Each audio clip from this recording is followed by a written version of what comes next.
Good morning, good afternoon, or perhaps I should say good evening. Whatever time it is, wherever you are in the world right now, hello and welcome. Thank you so much for taking the time to come and join me. My name is Paul Bars. A quick video today, unravelling the internet business puzzle. Now this is a short segment of an overall seminar which I present, and I wanted to just be able to share a few of those key points with you today. It begins right here with screaming babies. No, always look at everything you do from the customer's point of view. That is just so important. It's a paradigm shift for most of us. I want you to stop thinking about what you feel you need and start thinking about what your customers feel they need. Otherwise, you're going to get people just like this. I can tell you now, if you haven't had people like this in your customer database, you're going to have them soon, unless you look to service your customers a little better. Here's a good thought. You do also, of course, need to define what your goals are. I want you to look at your goals, spend some time, ask yourself, what are they? And then more importantly, why are they? Looking specifically at your website are the goals that I'm talking about. You need to understand the difference then between what the customer wants and what you want, and look to bridge that gap. Could be you moving some, could be asking them to move some. But whatever it is, you must find that meeting point. And of course, you have to understand the conversion path as it applies to your website. What pages are people arriving on? What pages do they then go through from there? Do they reach your contact form? Do they submit a query or buy a product?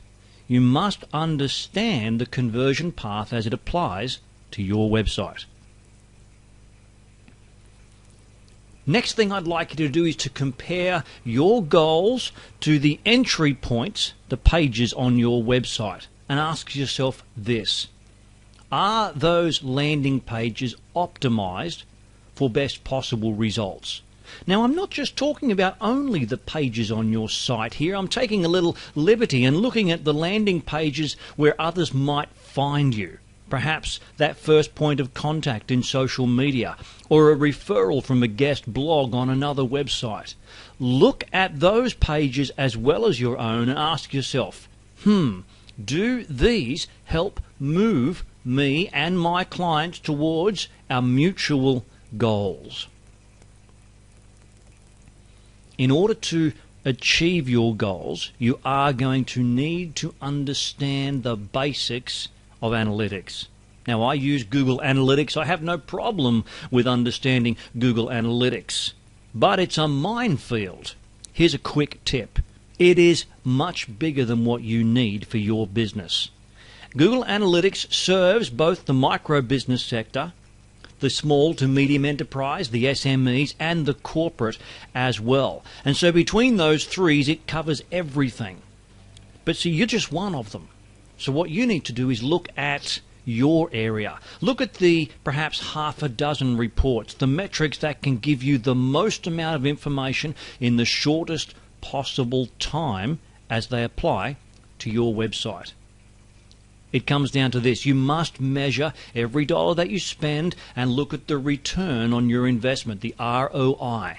This is what it comes down to. It's not just about how much you earn, it's about how much you spend compared to how much you earn.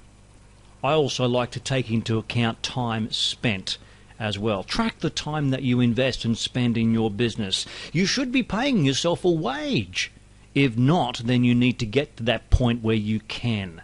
Look at how much you're spending, look at how much is being returned, and measure this in these factors with your analytics, your goals, and your customers' goals.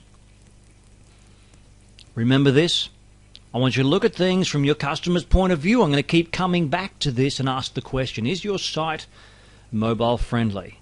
If not now, then when will it be? I just checked my statistics this morning, and currently 15.8% of my visitors this month came through a mobile device of some sort.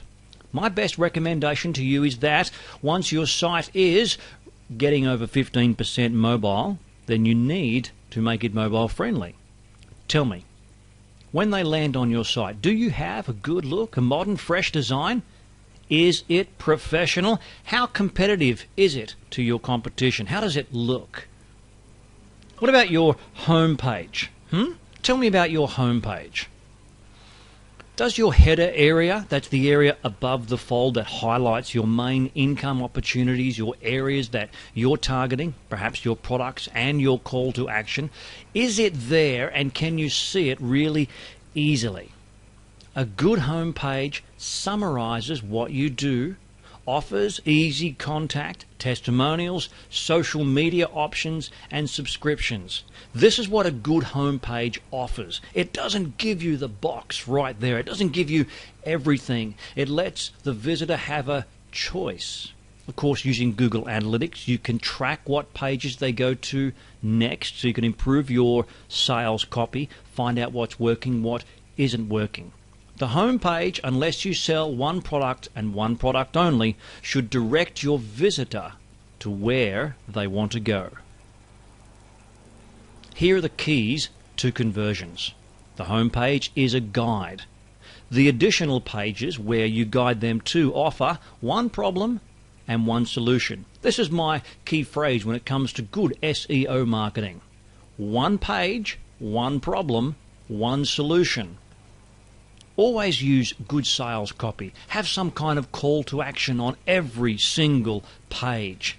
Focus on your primary goal first. Make sure it's covered, then offer alternatives. Don't say to someone, hey, well, just click here if you feel like it. No, if you want them to buy something, direct them towards the purchase. And then if they don't, then say, hey, come and click here. It's all about turning browsers into buyers.